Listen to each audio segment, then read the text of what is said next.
बिस्मिल्लाहिर्रहमानिर्रहीम। दोस्तों, आज की मेरी ये वीडियो एक बड़े एक इंटरेस्टिंग और सिंपल से एक टर्म के बारे में है, जो कि अमेज़न बिज़नेस में अगर आप एज़ अ ये काम कर रहे हैं या खुद का बिज़नेस कर रहे हैं, अमेज़न एबी में ये जो टर्म है बहुत ज़्यादा यूज़ होती है, ख़ास करके जो प्राइवेट लेबल के बिज़नेस में है। होलसेल में भी ये आप यूज़ करते हैं क्योंकि इस चीज़ का आपको ख्याल रखना पड़ता है। लेकिन प्राइवेट लेबल में ये टर्म बहुत ज़्यादा इम्पैक्ट करती है, ठीक है? तो इस टर्म को हम लोग कहते हैं लैंडिंग कॉस्ट, ठीक है?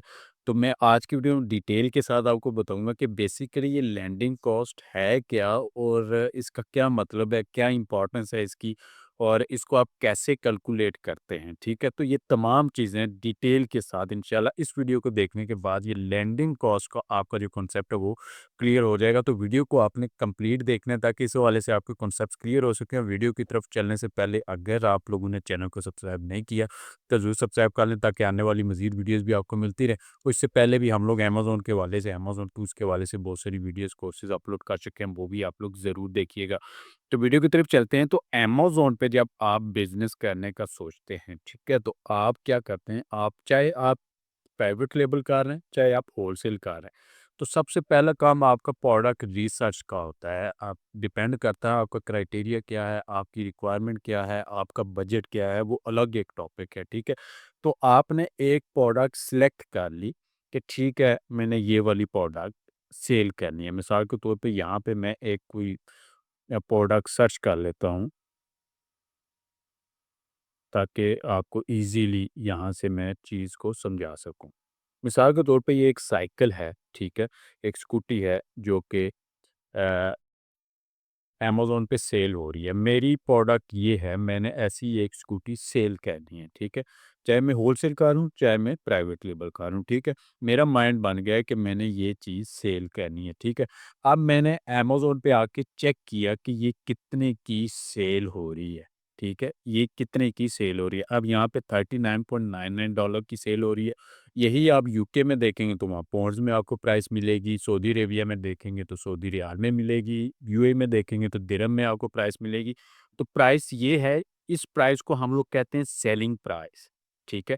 यानी जिस प्राइस में अमेज़न पे एक चीज़ सेल हो रही है, उसको हम सेलिंग प्राइस कहते हैं। ये ऑलमोस्ट ये $40 है, ठीक है? तो ये हमारी सेलिंग प्राइस होगी। अब मैंने ये चीज़ ज़ाहिर-सी बात है, अगर मैंने सेल करनी है तो मैं इसको सोर्स करूँगा, ठीक है?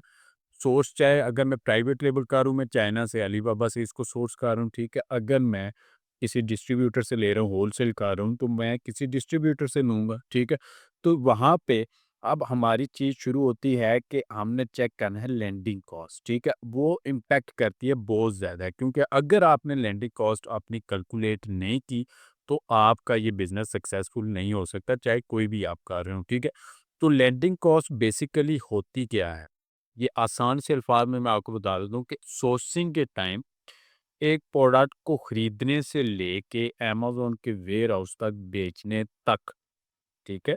एक प्रोडक्ट को खरीदने से लेके अमेज़न के वेयर हाउस तक भेजने तक आपकी जितनी भी कॉस्ट आती है पर यूनिट, वो उसकी लैंडिंग कॉस्ट होती है, ठीक है?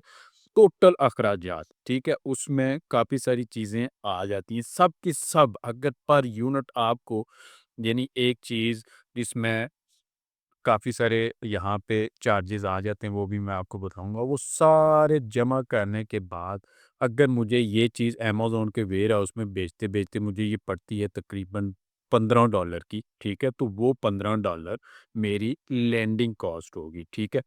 उस लैंडिंग कॉस्ट को ही ज़हन में रख के मैं अपनी सेलिंग प्राइस डिसाइड करूँगा ताकि मैं अच्छा खासा, क्योंकि उसके बाद मुझे एफबीए फ़ीस है, उसके बाद रेफ़रल फ़ीस है, ये अमेज़न की अलग से फ़ीसेस बाद में आती हैं। अमेज़न पे वेयरहाउस पहुँचने के बाद उसकी स्टोरेज फ़ीस है, ये तीनों फ़ीसें बाद में आती हैं। लेकिन इससे पहले अब लैंडिंग कॉस्ट आपने कैलकुलेट कैसे करनी है? इसको कैलकुलेट करने के लिए काफ़ी सारी चीज़ें आपको ज़हन में रखनी है। अब इसको कैलकुलेट कैसे करना है, इसको मैं बता देता हूँ। मिसाल के तौर पे मुझे ये साइकिल खरीदनी है, तो मैंने फैक्ट्री में अलीबाबा में एक सप्लायर से मैन्युफैक्चरर से मैंने कॉन्टैक्ट किया और उससे मैंने एक प्राइस ली, तो उसने मुझे एक प्राइस दी कि मैं आपको इतने की ये प्रोडक्ट आपको प्रोवाइड करूँगा। मिसाल के तौर पे उसने मुझे प्रोडक्ट की प्राइस उसने मुझे दी $10, ठीक है? उसने मुझे $10 प्रोडक्ट की प्राइस दे दी, ठीक है? उसके बाद मैंने क्या करना है, मैंने उसकी पैकेजिंग वगैरह करवानी है, सारा कुछ करना है। अगर तो वो $10 के अंदर ही मुझे पैकेजिंग दे गया, तो वो ओके हो गया। अगर मैं पैकेजिंग अलग से करवा रहा हूँ, कस्टम पैकेजिंग करवा रहा हूँ, सारा कुछ करवा रहा हूँ, तो वो मेरी फ़ीस आ जाएगी, ठीक है? वो अगर आप अलग से दे रहे हैं, ठीक है? अगर आप अलग से नहीं दे रहे, तो आप उसी में इंक्लूड कर लेंगे, ठीक है? तो ये चीज़ें हो गई इसकी प्राइस से रिलेटेड, ठीक है? पैकेजिंग प्राइस आपको पड़ गई, उसके बाद इसके बाद आपने क्या करवाना होता है, आपने इसकी इंस्पेक्शन करवानी होती है, ठीक है? शिपिंग से पहले आपने एक इंस्पेक्शन क्वालिटी इंस्पेक्शन करवानी होती है। चाहे आप वो किसी कंपनी को हायर करते हैं, किसी एजेंट को हायर करते हैं या फिर आप अपने पास उस पार्सल को मँगवाते हैं, ठीक है? वो आप पे डिपेंड करता है लेकिन ज़्यादातर लोग किसी को हायर करते हैं इंस्पेक्शन के लिए। तो वो आप इंस्पेक्शन के चार्जेज़ वहाँ पे टोटल आप देख लेते हैं कि पर यूनिट मुझे ये कितने की इंस्पेक्शन पड़ी है, ठीक है? आपने वो काउंट कर लिया, उसके बाद आ गया शिपिंग के, ठीक है? आपको शिपिंग चार्जेज़ कितने पड़ रहे हैं? मिसाल के तौर पे मुझे 0.50 पर यूनिट, ये 1 यूनिट का है, ठीक है? आपने फ़िलहाल 1 यूनिट की जो लैंडिंग कॉस्ट है, वो आपने सबसे पहले आपने उसको कैलकुलेट करना है, जो ईज़ी मेथड है, ठीक है? तो यहाँ पे क्या हो गया, यहाँ पे मैंने प्रोडक्ट की प्राइस जो उसने मुझे मैन्युफैक्चरर ने मुझे बताई, इतने की मैं ये एक प्रोडक्ट बना के दूँगा। तो उसके बाद अगर मैं कोई कस्टम पैकेजेज़ वगैरह करवाता हूँ, उस पे लोगो वगैरह करवाता हूँ, तो वो उसके मैंने चार्जेज़ कर लिए। फिर मैंने इंस्पेक्शन करवाई, क्वालिटी इंस्पेक्शन करवाई थर्ड पार्टी को हायर करके, तो वो मैंने चार्जेज़ पर यूनिट यहाँ पे उसको कर दिया। आप टोटल इंस्पेक्शन चार्जेज़ अगर आप किसी को मिसाल के तौर पे $200 देते हैं, $300 देते हैं, तो आप उसको टोटल नंबर ऑफ यूनिट्स पे डिवाइड कर देंगे, तो पर यूनिट आपको इंस्पेक्शन चार्जेज़ यहाँ पे निकल आएँगे। उसके बाद शिपिंग चार्जेज़ टोटल को आप डिवाइड कर देंगे, यूनिट प्राइस यूनिट्स कितने हैं, आप कितनी इन्वेंट्री मँगा रहे हैं, तो वो आपके पर यूनिट शिपिंग चार्जेज़ यहाँ पे आपको मिल जाएँगे। तो ये सारी चीज़ें जब आपके पास आ गई, ज़ाहिर-सी बात है, शिपिंग करके तो वो डायरेक्टली आपके अमेज़न के वेयरहाउस में चली गई प्रोडक्ट। तो यहाँ पे मैं क्या करूँगा, मैं इनके 10, साढ़े 10, 11, 11.25 $11.25 मेरी टोटल अमेज़न की, यहाँ पे अमेज़न प्रोडक्ट की मेरी लैंडिंग कॉस्ट होगी, ठीक है? मैंने इस प्रोडक्ट को परचेज़ किया, उसके रास्ते में जितने भी अखराजात आते हैं, उसको अमेज़न वेयरहाउस पहुँचाने तक, वो सारे के सारे मैंने यहाँ पे कैलकुलेट किए। वो सारे कैलकुलेट करने के बाद मुझे पता चला कि मेरी उस प्रोडक्ट 1 यूनिट को अमेज़न के वेयरहाउस पहुँचाने तक मेरे जो उस पे अखराजात हैं वो टोटल हैं $11.25, ठीक है? तो ये जो $11.25 की ये जो कॉस्ट है, ये हमारी लैंडिंग कॉस्ट होगी, ठीक है? ये हमारी लैंडिंग कॉस्ट होगी। इसको ज़हन में रखते हुए हम लोग सेलिंग प्राइस डिसाइड करते हैं, ठीक है? उसके बाद हम लोग यहाँ पे सेलिंग प्राइस की तरफ जब जाते हैं, तो हम लोग वहाँ पे एफबीए फ़ीस, ठीक है? और उसके बाद रेफरल फ़ीस जो अमेज़न चार्ज करता है, और उसके बाद स्टोरेज फ़ीस के वेयरहाउस तक हमने पहुँचा तो दी, लेकिन उसकी स्टोरेज फ़ीस भी अमेज़न पर यूनिट आपको चार्ज करता है, ठीक है?